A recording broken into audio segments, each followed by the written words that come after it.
Sang. So, it's already 5 or 6 a.m. in the morning. So, halos, kanina pa ako gising actually. And right now, pupunta tayo sa pagawaan ng motor. Kasi, kagabi, nasiraan na naman ng babaitang ito. So, nasiraan tayo sa daan kagabi. Nasira na naman yung motor ko. And right now, ipapacheck up natin siya. Kaya, let's go.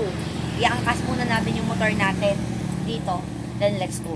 Tapos kung nakikita nyo yung suot ko, tingnan nyo naman, ang laki. Suot ko yung damit ng jowa ko. Diba? So big. Let's go. Noong mga time nga na to, akala ko talaga iangkas yung motor. Yun pala, hihilain lang pala ako ng tatay ko. Dahil nakabarkada or kainuman ni Papa itong mga nagagawa dito, suking-suki na ako dito. And habang naghihintay nga kami, eto, inabutan na kami ng ambon. Ito ba guys, tinatawag natin na gentle rain?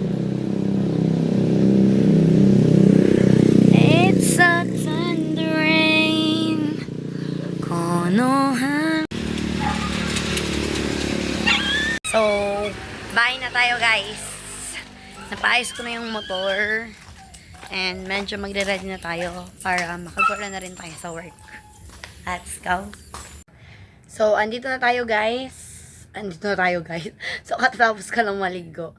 So, after nung pag-ayos natin kanina, nakidlip ako. Nakidlip ako sa higaan. Tapos, ayan, nung pagkabangon ko, naligo agad ako para hindi nakaantokin. Kaya, kain lang ako, then papasok na tayo sa work. Okay? Look, tinan nyo to. Moge. Nagtatampo siya kasi hindi ko pa siya binibilan ng cat food. So now that nakaready na tayo, let's go na din para makapag-start na akong mag-work. Akala ko rin makakapasok na ako sa trabaho, kaso nagloko yung sasakyan ko sa gitna pumali ng highway dito sa Maligaya. Eh walang mga bahay dito or tao na pwedeng tumulong sa akin, maliban na lang sa mga dumadaan ngayon. Shoota! Ay, nako. So, ayun na nga, nag-chat na ako sa amo ko, then sinabi kong papunta na po ako, nasiraan na naman po ako kahit pinaayos ko na yung motor.